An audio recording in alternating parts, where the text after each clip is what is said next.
Ambati silks Kanchipuram sorry store now in Vijayawada. Exclusive పట్టు saris, సల్వాస్ and lehengas. యుద్ధ రంగంలో ఆయుధమే ప్రాణం, కానీ ఆ ఆయుధమే మోసం చేస్తే సరిగ్గా ఇదే పరిస్థితి ఇప్పుడు ఇరాన్ ఎదుర్కొంటుంది.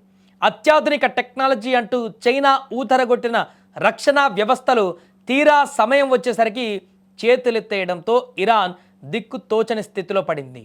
శత్రువుల దాడుల నుంచి దేశాన్ని కాపాడుతుందని కోట్లు కుమ్మరించి కొనుగోలు చేసిన చైనా డిజైన్డ్ ఆయుధాలు కేవలం షో పీసులుగా మిగిలిపోయాయి.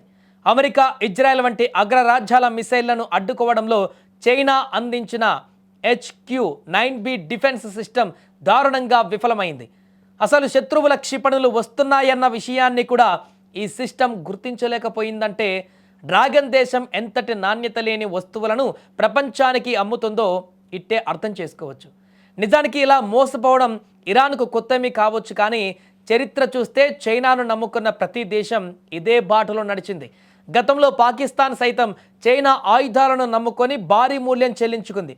ఆపరేషన్ సింధూర్ సమయంలో పాక్ సైన్యం చైనా టెక్నాలజీ పైన పెట్టుకున్న నమ్మకం కాస్త తుస్సుమంది. యుద్ధ విమానాల దగ్గర నుండి మిసైల్ డిఫెన్స్ వరకు అన్నీ మొరాయించడంతో పాక్ అప్పట్లో పీకల్లోతు కష్టాల్లో మునిగిపోయింది. ఇప్పుడు ఇరాన్ వంతు వచ్చింది. ఇరాన్ పాలకులు చైనాను ఒక ఆపద్బాంధవుడిగా భావించారు, కానీ యుద్ధ మేఘాలు కమ్ముకున్న వేళ ఆ బాంధవ్యమే ఇరాన్ పాలిట శాపంగా మారింది. శత్రువుల దాడులకు ఇరాన్ సైనిక స్థావరాలు ధ్వంసమవుతుంటే చైనా ఇచ్చిన రాడర్లు మాత్రం నిమ్మకు నీరెత్తినట్లుగా ఉండిపోయాయి. కేవలం ఇరాన్, పాకిస్తాన్ మాత్రమే కాదు, వెనజులా అధ్యక్షుడు మడురో కూడా జనవరిలోనే చైనా ఆయుధాల పనితీరు చూసి షాకు గురయ్యారు. చైనా తన ఆయుధాల గురించి గొప్పగా ప్రచారం చేసుకుంటుంది, కానీ వాస్తవానికి అవి అమెరికా లేదా రష్యా ఆయుధాల దరిదాపుల్లో కూడా ఉండవని ఈ వరుస ఘటనలు నిరూపిస్తున్నాయి. పాకిస్తాన్ ఒకప్పుడు చైనా వెంటే నడిచి తన రక్షణ వ్యవస్థను భ్రష్టు పట్టించుకుంది. ఇప్పుడు ఇరాన్ కూడా అదే దారిలో వెళ్ళి భారీగా నష్టపోయింది. ఈ దేశాల దుస్థితి చూస్తుంటే నిజంగా జాలి వేస్తుంది. ఒకవైపు శత్రువుల ముప్పు, మరొక వైపు పనిచేయని ఆయుధాలు. ఈ రెండింటి మధ్య ఇరాన్ నలిగిపోతుంది. చౌకగా వస్తాయని లేదా అగ్రరాజ్యాలకు వ్యతిరేకంగా అండగా ఉంటాయని చైనాను నమ్ముకుంటే ఆ డ్రాగన్ చివరకు గోతిలో పడేస్తుందని ఇరాన్ ఇప్పుడు ఆలస్యంగా గ్రహించింది. మొత్తానికి చైనా ఆయుధాలు అంటే కేవలం రంగుల హంగులే తప్ప అసలైన యుద్ధంలో అవి వెన్నుముక లేని కర్రలని తేలిపోయింది.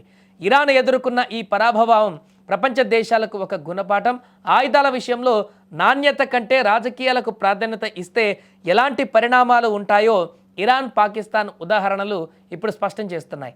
చైనా తన మార్కెట్ పెంచుకోవడానికి చేసే ప్రచారానికి బలైపోయిన ఇరాన్ ఇప్పుడు శత్రువుల దాడుల ధాటికి చెల్లాచెదరైపోతుంది.